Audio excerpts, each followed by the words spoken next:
नमस्कार बच्चों, मैं डॉक्टर श्रीमती कल्पना गुहा, HOD economics, Holi cross women's college Ambikapur. आज मैं आपको सह संबंध यानी को रिलेशन के बारे में पढ़ाऊंगी। ये MA semester first paper second quantitative methods के अंतर्गत यूनिट सेकंड का टॉपिक है। नाम है टॉपिक का सह संबंध या हम जिसे कहते हैं को रिलेशन।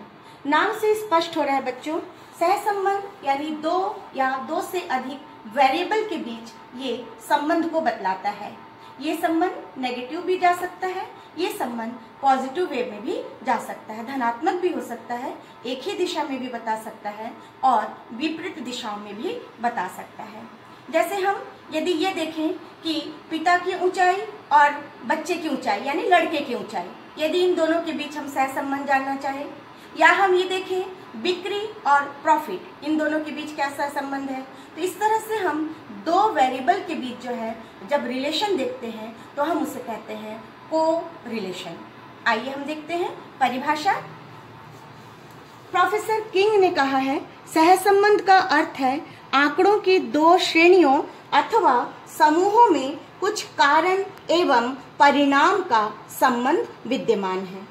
प्रोफेसर कॉर्नर, ये दूसरी परिभाषा है, यदि दो या अधिक राशियां सहानुभूति में परिवर्तित होती हैं, जिससे एक में परिवर्तन के कारण यदि दूसरे में भी परिवर्तन होता है तो वो सह संबंधित कहलाती हैं।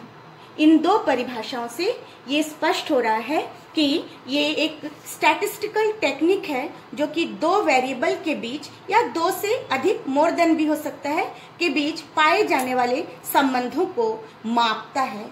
दूसरा, ये दो चरों के बीच पारस्परिक संबंध की दिशा को बतलाता है और तीसरा है ये दो चरों के बीच पारस्परिक संबंधों की डिग्री यानी कि ये मात्रा को भी बतलाता है। बच्चों, ये तो थी सहसंबंध क्या है और उसकी परिभाषाएं। कई बार सवाल सॉल्व करने के लिए भी देता है और कई बार जो है उसका जो इंट्रोडक्शन पार्ट होता है उसके बारे में भी पूछा जाता है। इसलिए आप पहले इंट्रोडक्शन पार्ट को देख लीजिए, उसके बाद मैं आपको बताऊंगी कि कैसे सहसंबंध को हल किया जाता है, कैसे सॉल्व किया जाता है। आगे चलते हैं। सहसंबंध के प्रकार। सहसंबंध के प्रकार, यहाँ 4 तरह का सहसंबंध होता है। पहला है इसके अंतर्गत धनात्मक या ऋणात्मक, पॉजिटिव और नेगेटिव। दूसरा है सरल और बहुगुणीय, जिसे हम कहते हैं सिंपल और मल्टीपल कोरिलेशन। तीसरा है आंशिक और कुल सहसंबंध, पार्शियल एंड टोटल कोरिलेशन।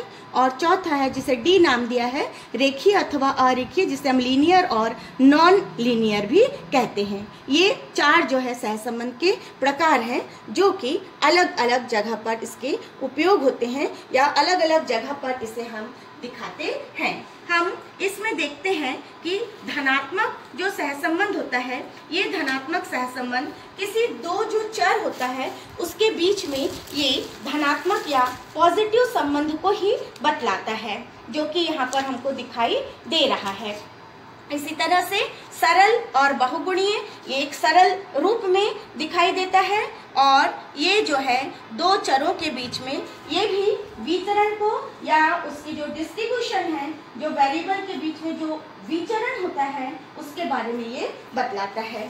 आगे हम जाएंगे कि ये जो आपको जो कुछ रेखा चित्र इसमें दिखाई दे रहा है, जिसको मैं आपको बताना चाहूंगी, जो कि सहसंबंध ज्ञात करने की रीतियों को बताता है, इसके मेथड्स को बतलाता है। इसके 6 कुल मेथड्स हैं बच्चों, जिसमें पहला है डॉट डायग्राम या जिसको हम कहते हैं डोटोग्राम। ये विक्षेप बिंदु मेथड कहलाता है, जिसमें देखिए ये पूर्ण धनात्मक, जो कि पूरी तरह से बिल्कुल सीधी रेखा दिखाई दे रही है, दो चरों के बीच धनात्मक मापदंड को बतलाता है। पूर्ण ऋणात्मक, यानी यदि मान लीजिए कीमत यदि बढ़ रहा है और मांग यदि घट रहा है तो ये उस तरह का पूर्ण ऋणात्मक संबंध को बतला रहा है।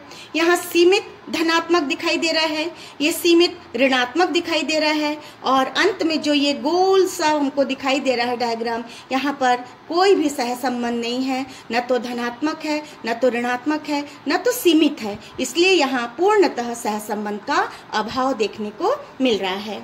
यहाँ हम संख्यात्मक माप प्राप्त नहीं कर पाते, इसलिए ये विधि उतनी उतनी उपयोगी नहीं है।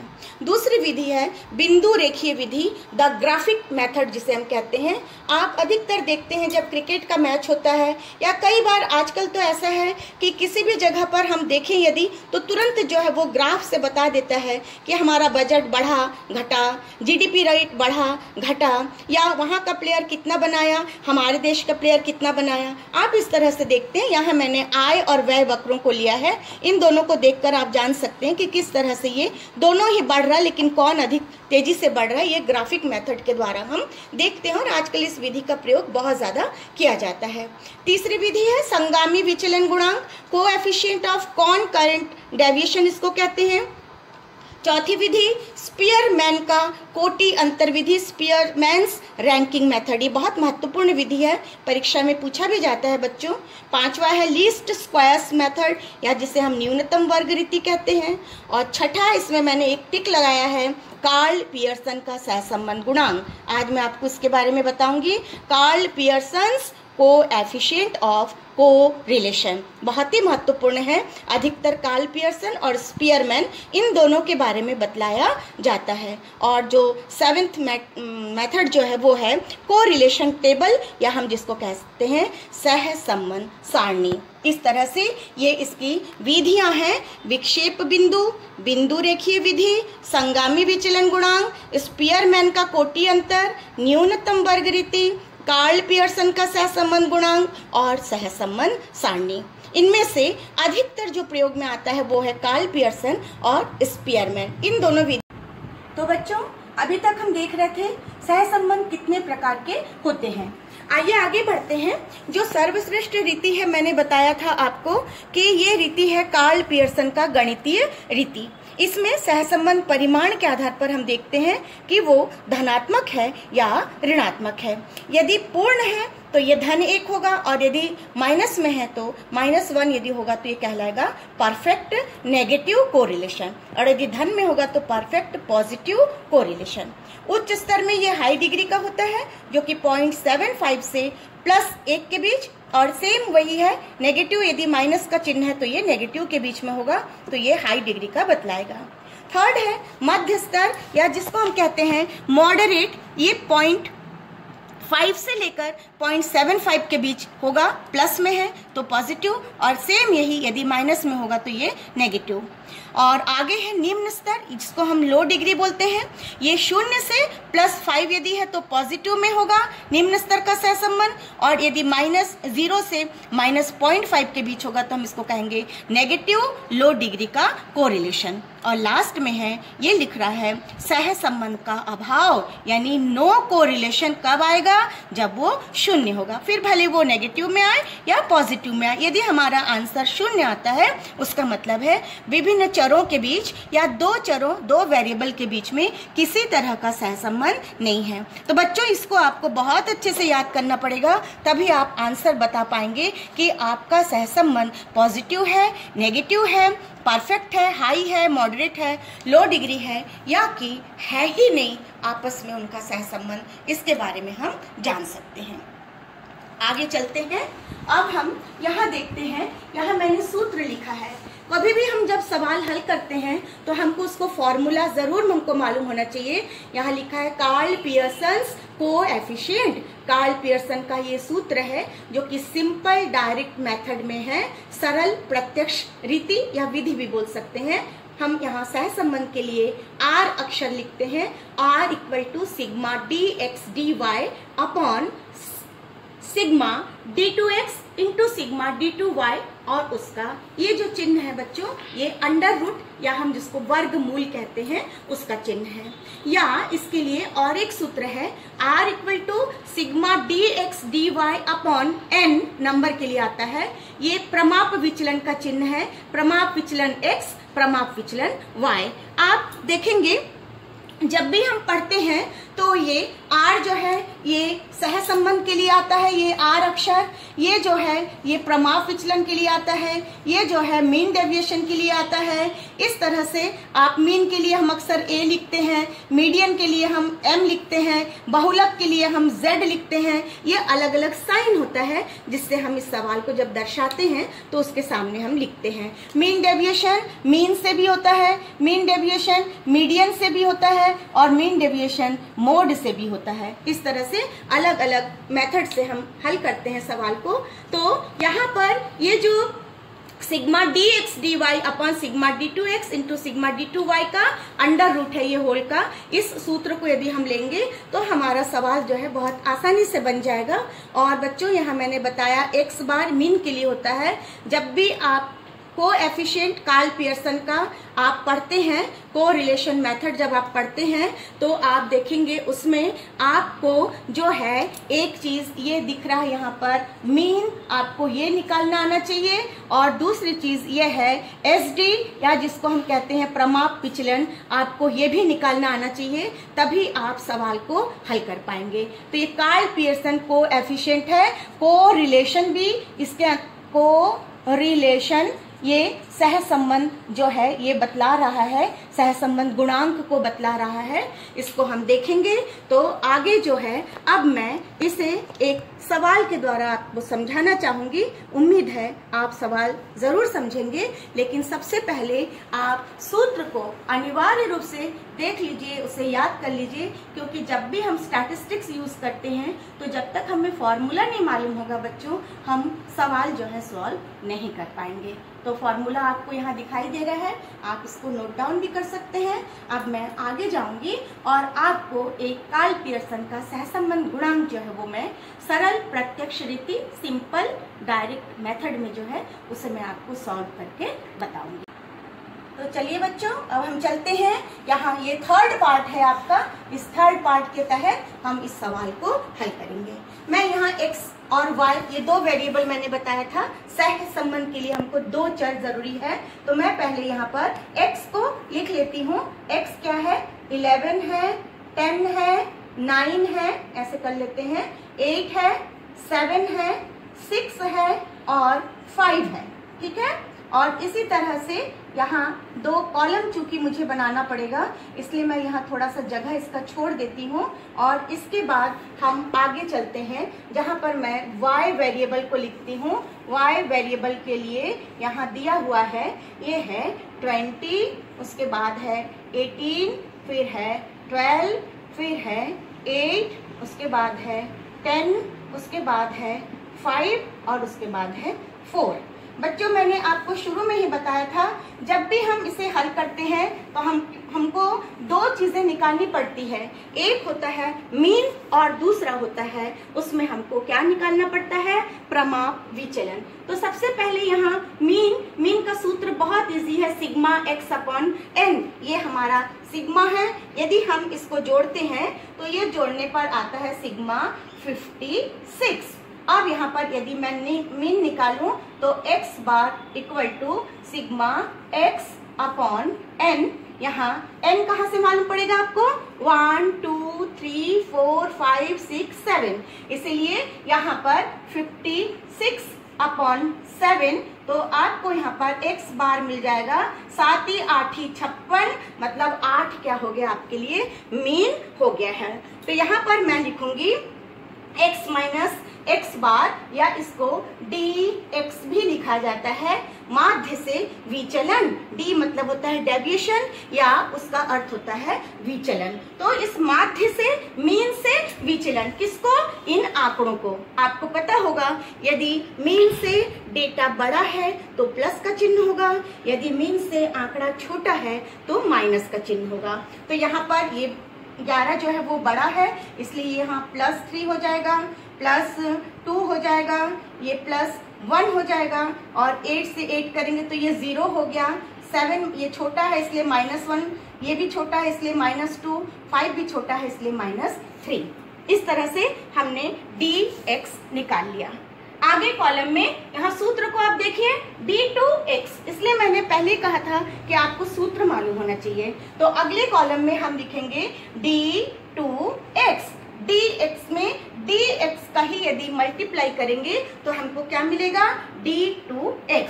तो 3 3s are 9, 2 2s are 4, 1s are 1, 0 0, ये -1 जब मल्टीप्लाई करेंगे तो प्लस हो जाएगा, 2 दूनी 4 और 3 3s are 9। इस तरह से d2x मैंने ज्ञात किया।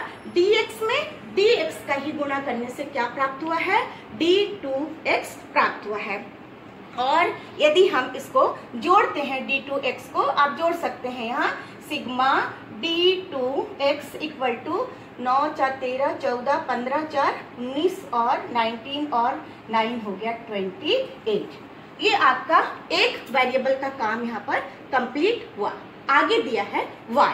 सेम प्रोसेस पे अब हम कहाँ जाएंगे, y पे जाएंगे।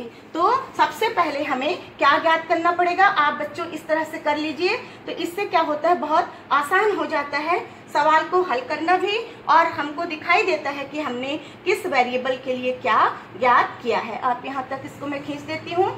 यहाँ पर है सिग्मा y बार या y मीन निकालने के लिए सिग्मा y अपॉन क्या लिखेंगे, n लिखेंगे। तो अभी हम देखते हैं ये कितना हमको प्राप्त होता है। तो इसके लिए इसको हम जोड़ेंगे, तो इसको जोड़ने पर हमको मिल रहा है 77। ठीक है, 77, 8 2 10 18, 18 5 23 27, हाँ ठीक है 77। तो 77 अपॉन n वही है 7 है, 1 2 3 4 5 6 7, 7 से यदि इसको भाग देते हैं तो हमारा y बार कितना आया है, 11 आया है। इसको भी आप इस तरह से एक खंड में रखिए तो आपको समझ में आएगा कि जैसे सूत्र के अनुसार मैंने लिया था x बार के लिए sigma x minus upon n, तो हमें क्या मिला था 8। उसी तरह से y बार यदि निकाले हैं, y का यदि मीन निकालते हैं तो सिग्मा y अपॉन n है, और सिग्मा y अपॉन n करने से हमको कितना मिला है, 11 मिला है। ये दो चीज आपको मिल गया है। ठीक है, आगे अब इसी तरह से हम इसमें जाएंगे। y के बाद हम क्या लिखेंगे यहाँ पर बच्चों, dy, deviation from mean. Mean हमारा क्या आया है, 11। 11 से इन आंकड़ों को हमको क्या करना है, घटाना है। यदि संख्या बड़ी है तो धन का चिन्ह लगेगा, और यदि संख्या छोटी है तब कौन सा चिन्ह लगेगा, ऋण का। तो ये हो गया 12, ये भी बड़ा है इससे, तो +1। 8 छोटा है, -3, 10 भी छोटा है, -1, 5 भी छोटा है, -6 और 4 भी छोटा है, -7। इस तरह से मैंने dy निकाला है। dy डेविएशन फ्रॉम मीन, माध्य से विचलन। माध्य हमारा 11 था, 11 से मैंने विचलन किया है, और विचलन करने के बाद मुझे ये प्राप्त हुआ है।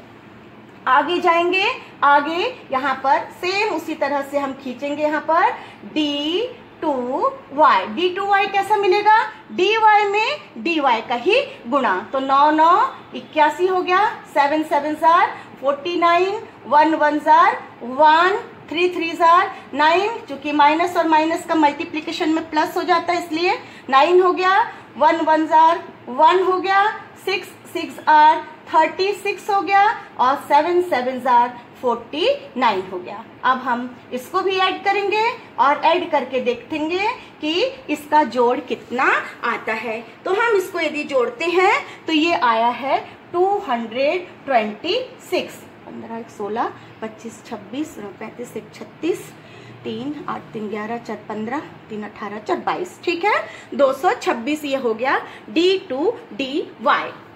आप इस सूत्र में फिर एक बार आइए, आपने ये निकाल लिया, आपने ये निकाल लिया, और ये आपको अभी एक चीज यहाँ चाहिए। ये देखिए सूत्र के अनुसार ये भी मिल गया है आपको, ये भी मिल गया। अभी ये आपका बचा हुआ है, तो आप जो अगला कॉलम है उसमें आप क्या लिखेंगे, sigma dx dy। dx sigma बाद में होगा जब नीचे करेंगे तब बच्चों, अभी हम ये ऐसे करेंगे इसको dx dy। आप ध्यान दीजिएगा, कभी कभी हम जब मल्टीप्लाई करते हैं तो आसपास के अंकों को कर लेते हैं, ये आप ध्यान दीजिएगा। आप या तो इस तरह से टिक लगा लीजिए कि जिसके जिसके बीच में आपको मल्टीप्लाई करना है, dx और dy। dx dy कैसे मिलेगा, dx into dy equal to होता है dx dy। तो यहाँ हम इन दोनों के बीच में गुणा करेंगे।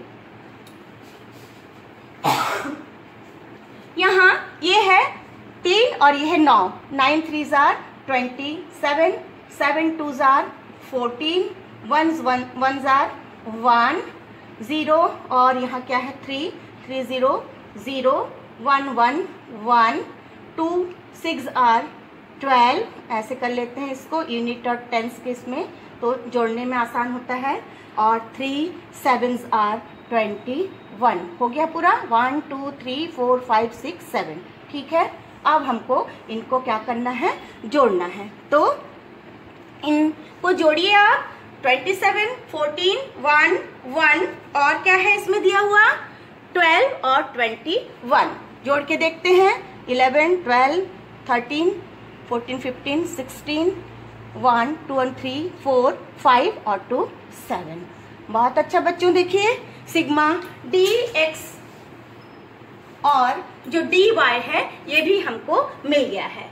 अब हमको क्या चाहिए, आप देखिए यहाँ पर जब हमारा ये इक्वेशन दिया है तो एक तो ये है जहां पर लिखा है ये प्रमाप विचलन या जिसको हम कहते हैं स्टैंडर्ड डेविएशन, उसका साइन है। x का स्टैंडर्ड डेविएशन निकालना है, y का निकालना और n से उसको क्या करना है, मल्टीप्लाई। जब इनके बीच में कोई साइन नहीं है उसका मतलब ये क्या साइन होता है, इनटू का होता है। या मैं इस सूत्र से भी, इस फॉर्मूला से भी मैं हल कर सकती हूँ, इसलिए मैंने 2 ही फॉर्मूला लिखा है जो कि आपके लिए बहुत इजी गोइंग हो जाए। तो हम यहाँ पर इस सूत्र को लेकर चलते हैं। तो अभी हम चलते हैं इसके इक्वेशन पे।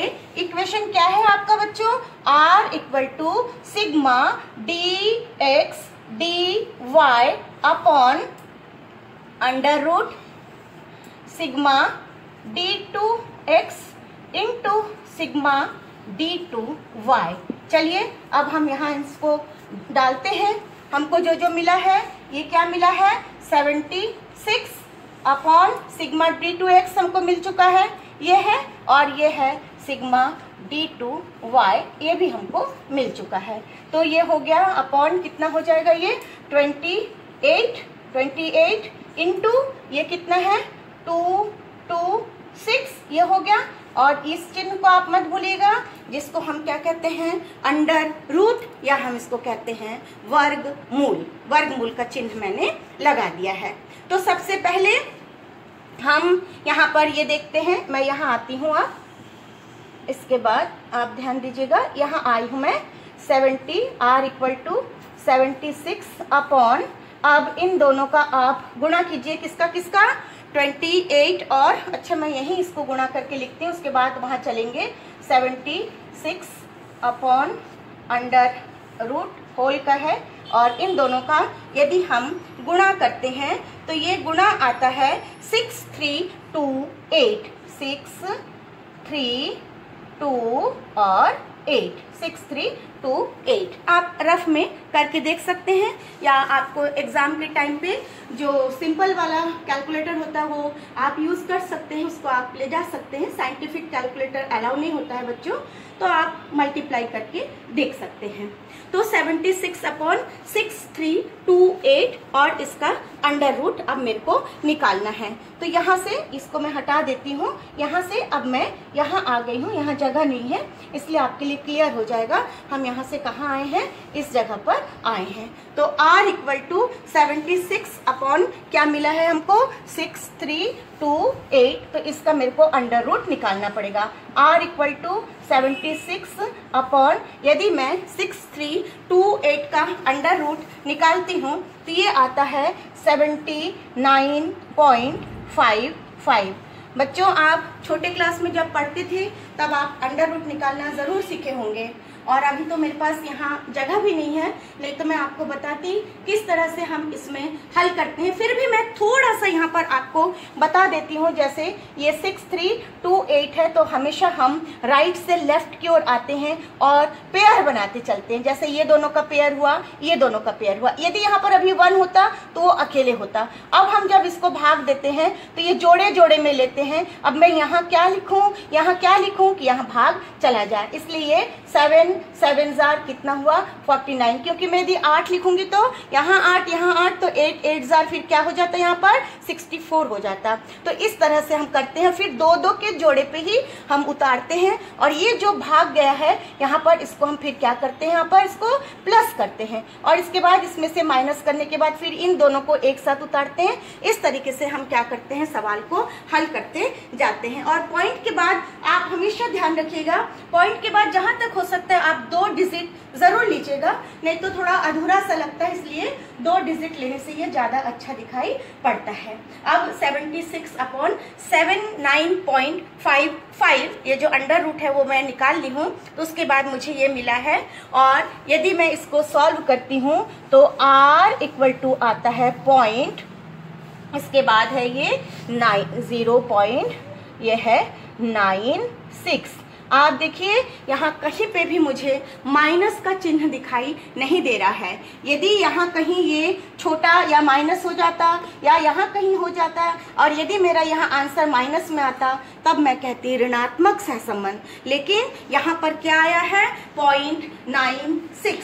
0.96 आप जानते हैं, मैं आपको शुरू में ही बताई थी बच्चों, जब हम लोग हल किए थे। आप देखिए यहाँ पर जब 0.75 से 1 के बीच होता है तो इसे हम क्या कहते हैं, हाई डिग्री कोरिलेशन, उच्च स्तर का सहसंबंध। तो निश्चित ही यहाँ 0.96 है, तो यहाँ हमारा उत्तर क्या आया, उच्च स्तर का सहसंबंध। उच्च स्तर, हाई लेवल, उच्च स्तर का कौन सा, धनात्मक, धनात्मक है यहाँ, पॉजिटिव, धनात्मक सहसंबंध। तो ये आंसर हो गया बच्चों। इस तरह से हम सवाल को धनात्मक सहसंबंध, आपको ये लिखना पड़ेगा नीचे, नहीं तो आपका ये प्रश्न अधूरा हो जाएगा, क्योंकि आपको बताना है ये जो हमको 2 चर हमने जो लिया था x और y, इन दोनों के बीच में हमको क्या संबंध दिखाई दिया है, इसके लिए मैंने इस तरह से इसको हल किया है। अभी आपके मन में प्रश्न आएगा कि मैडम यहाँ पर तो लिखी थी प्रमाप विचलन x equal to sigma d2x upon n, प्रमाप विचलन y equal to sigma d2y upon n। तो ठीक है, हम इससे भी इसको हल कर सकते थे। आप यहाँ पर तो मैं डायरेक्ट ले ली, इन दोनों को मल्टीप्लाई करके फिर हम डायरेक्ट क्या किए हैं, अंडर रूट निकाले हैं। आप यदि ऐसा भी करेंगे तो भी आपको बन जाएगा, यानी आपको 28 अपॉन क्या लिखना पड़ेगा, ये कितने थे, 3 3 4 1 7 था, तो 28/7 लिखते तो 7 चौको 28, तो आपको 4 का वर्गमूल निकालना पड़ता। 4 का आप अंडर रूट निकालते तो कितना मिलता, 2 मिलता। उसी तरह से आपको ये 226/7 लिखते और भाग देने के बाद जो आता है उसके बाद उसका आप अंडर रूट निकालते, सेम आएगा, इतना ही आएगा जो यहाँ पर है। तो आपको जो मेथड इजी लगता है आप उसका प्रयोग कर सकते हैं। और इस तरह से बच्चों हम सहसंबंध, 2 अलग अलग जो वेरिएबल्स होते हैं उनके बीच में सहसंबंध ज्ञात करने के लिए हम इस तरह का प्रयोग करते हैं। और अधिकतर इसमें कार्ल पियर्सन और दूसरा है स्पीयरमैन का रैंक ऑर्डर मेथड, ये दोनों ज़्यादातर पूछा जाता है परीक्षा में। मैं सोचती हूँ आपको ये समझ में आ गया है। तो आप सबको सुनने के लिए बहुत बहुत धन्यवाद। मैं डॉक्टर कल्पना गुहा आप सभी से ये अनुरोध करूंगी कि आप ज़रूर इस पाठ को पढ़ें और इसको समझें।